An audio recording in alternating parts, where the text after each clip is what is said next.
Look. And the hand signals as she walk by. Look, yeah. I see you. I see you. Welcome back to a brand new video of the Target Individual Program. It's like an individual experience. So it's this palm fixation drill. Alright. Alright, that's not that wasn't silent sound. That was there. Giving the hand signal across the street to let them know that I'm coming. So they were just probably waiting there. Alright, so that's what they're doing. Alright. Yeah, person off in the background. Yeah. Yeah. Anyway. So yeah, New York Predator Department again engaging in surveillance. What I've been noticing that they've been doing lately is whenever I look over at my daughter, they will start using the sirens. Alright, they started doing that with my son also.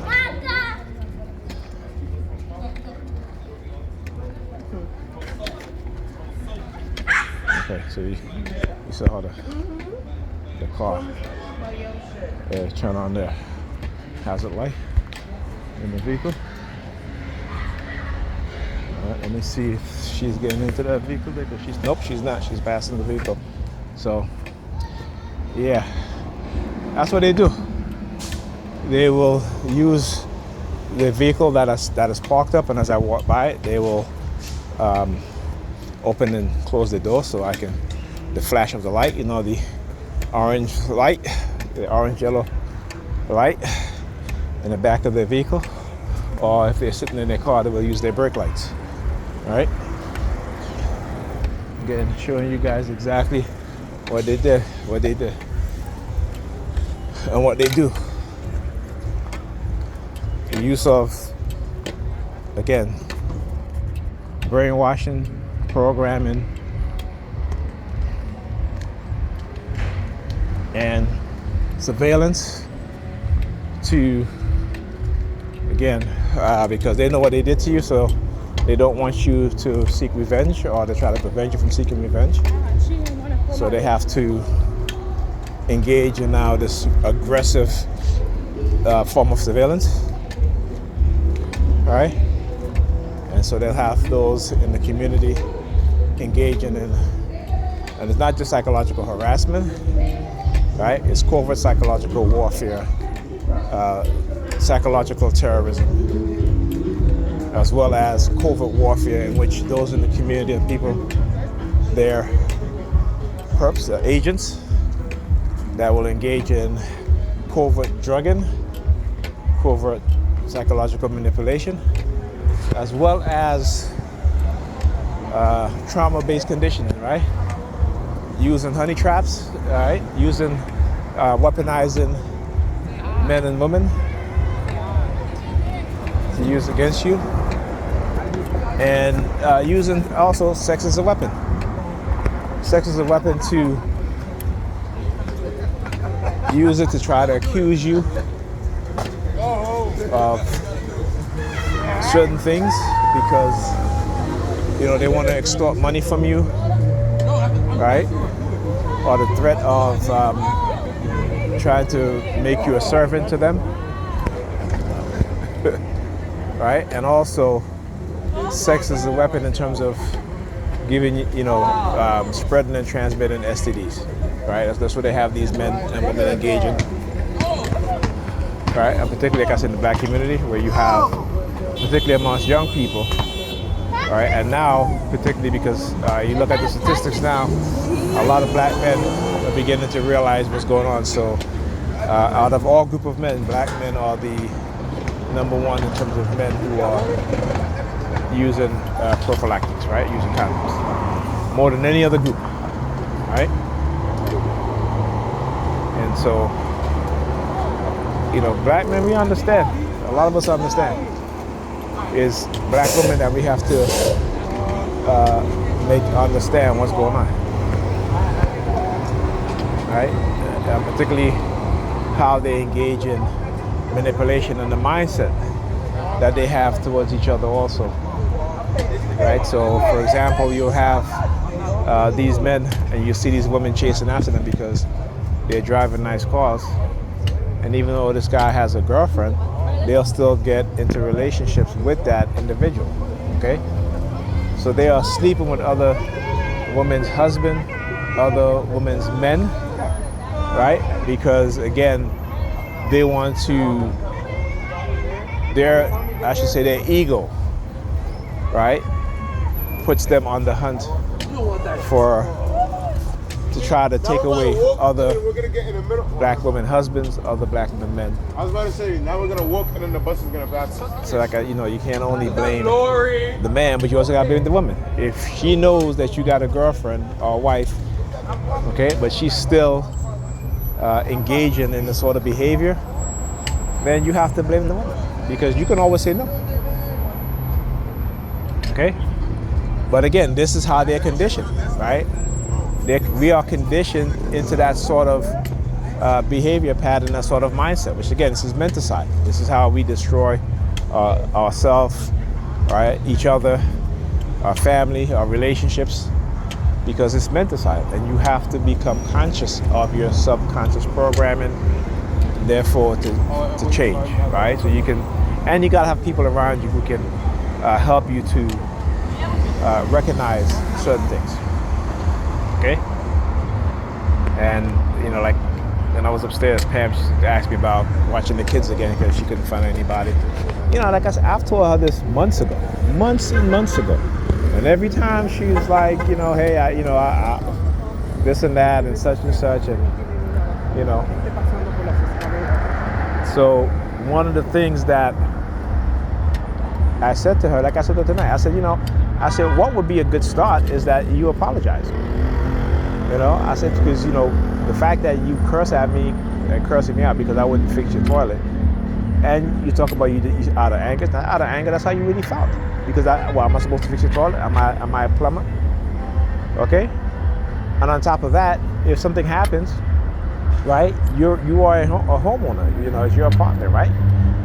You're going to be responsible. You know what I'm saying? And she don't think about these things. And the fact that, like I said, the fact that you would curse at me because of that and then not even apologize, and she's like, no, I said, no, you didn't apologize. I said, when I brought it up to you, you didn't apologize. You said to me, you said it out of anger. Okay, and there's still supposed to be an apology. But again, because they don't want her to apologize to me because they feel like I did her wrong. I didn't do her wrong. She did me wrong. She cheated, she manipulated me, she didn't listen, she ignored everything I said, even though, she took advantage of my kindness, right? And this is years. This is not a year or two. This is years, okay? I'm talking about over a decade, right?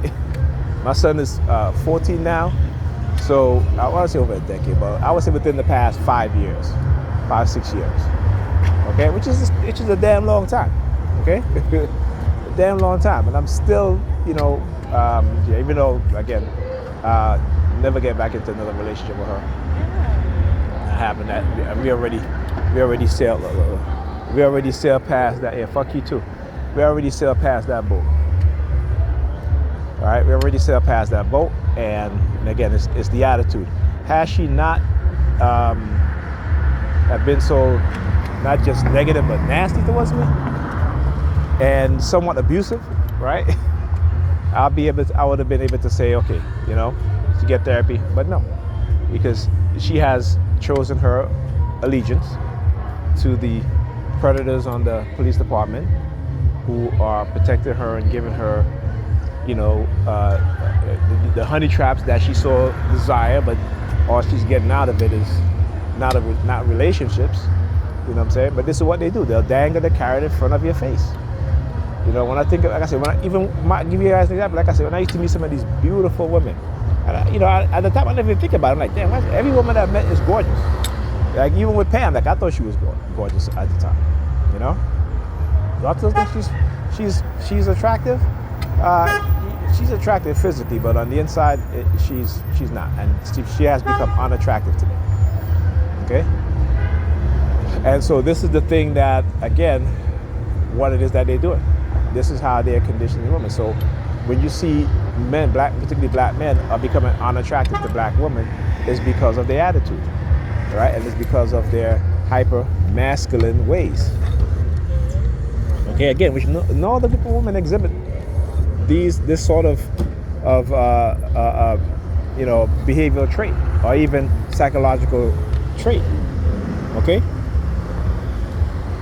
I mean, unless they're studs. Because I tell you what, even when you have two lesbians who are white and they're feminine, right? But even some of the studs don't behave like how some of these black women do. Even the ones that are lesbian that are studs, because the ones that are studs, they really think that they're men. They literally act more masculine than men. Okay, so. But anyway, I say this again just to show you guys how the mindset is when it comes to us as black men and how they've conditioned black women not to apologize, not to reflect on some of the things that they do to us, because again, they're like, well, I mean, just like with, white supremacists, they think that black men were made for abuse, right? And they use the law to abuse black men, and black women have been conditioned to use the law to abuse black men also. All right, so they don't have an allegiance to us, but we still have an allegiance to them. All right, like I said, they're having more interracial children out of any other group of women. So that shows you where their allegiance is, and those men are not even marrying them. And there's a big part of it is because they want to have non-black babies, right? They want to have non-black babies. That's the simple truth. Black women practice more colorism than black men, than any other group of, I should say any other group, but more than black men, okay? They practice colorism, way more than black men. So, anyway, so like I said, I said to her, an apology would be a good start, okay? And then she's like, oh, I said, no, I don't want you to apologize to me now, because you're apologizing to me out of necessity, out of want, because you want me to watch the kids, okay? So I'm not gonna take an apology from you right now, because she's apologized to me many times before and went back and did the exact same thing. Right? No effort in attempt to change certain behavior. Right? Even when she was talking to me about my target and how it affects me, and I said to her, okay, listen. After doing some research, I said, okay, listen, I need you to do this with me. Right? I said, I need you to just understand that there are days when my mood is going to be a certain way. This is what I need you to do. Right? And you know what she did? She said, I can't be bothered with that. Like, you're a predator department, blah, blah, blah. She's like, oh, I can't do anything. She's like, I can't help you with that. That's your issue. That's your problem. Right? So here I am trying to figure out ways in which to not let my targeting affect us in a negative way, to help her to give me some sort of reassurance, right? And she turned her back on me. She's always done that when it comes to my target. Always done that. All right, so like I said, she sent me a text saying, oh, she's going to clean up whatever. I said, don't just say that to me. Don't text me that. I said, show me, right? Show me. But of course, I think I did agree to watch the kids for her while she go for the weekend with her girlfriends, because one of her girlfriend's son, I think, graduated high school, so she's going to Connecticut, for the weekend. And I said, that's fine. And again, like I said, I've always been able to compromise. All right. Her, on the other hand, nope. Either her way, and that's it. And this is what. And like I said, I'm not going. It's what. Like I said, she'll have to really show me. And again, I'm not talking anything other than cleaning up her apartment. And a sincere apology, right? And she's like, I have to pull the kids eating out of school for. And I'm like, oh, all of a sudden you want to be concerned about him missing school, right? When all throughout the school year, how many days have he missed school? Okay, I'm sure he at least missed a month of school for the school year, right? But all of a sudden now you're telling me, well, I have to put him out of school and for the summer or whatever. And I'm just like, again, she still don't really quite understand. She's still about herself. right? She is still about herself. Okay? Like I said, like I tell her, I said, look, I've told all the time, yes, I said, listen, you think you're manipulating, but you're not. I said, because I know exactly what you're doing. And again, that's why I've been able to put up with a lot of shit that she did, even though at times I just have to like walk away. I mean, when I say walk away, meaning leave. Just leave for the night and just go home, because again, that is the best thing to do. And I can tell, I said, you're lucky that I am the type of person that I am. Because if I was another dude, you would have been in a total volatile situation, because no man is going to really put up with what I've put up with over the decade and a half that I've known you. And it's true.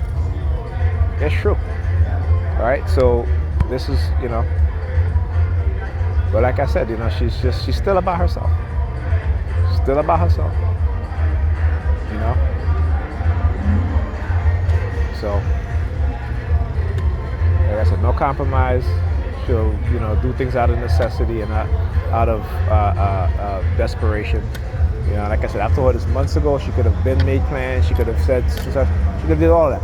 She could have made sure that the kids get up on time, go to school. That way, Ethan didn't have to go to summer school. See, that's what she doesn't think about. That's what she doesn't see. She just sees summer school as her saving grace. Right? Summer school is going to do for him what she should have been doing for him. Right? Again, I want you to understand that. Right? Had she wake up on time every morning to make sure that he gets to school on time, okay? Right? So not do their hair on a Sunday night and have them up, 1 o'clock, 2 o'clock in the morning. Ethan wouldn't have to go to summer school. He wouldn't. But she doesn't see that. She doesn't see her part in it. She just know that he's going to summer school and that's going to help him make up for the classes. Right? So that's what saving is. Not the fact that she will never change her ways now, because she's going to always depend next year on summer school again. Anyhow, I'll talk to you guys in this video.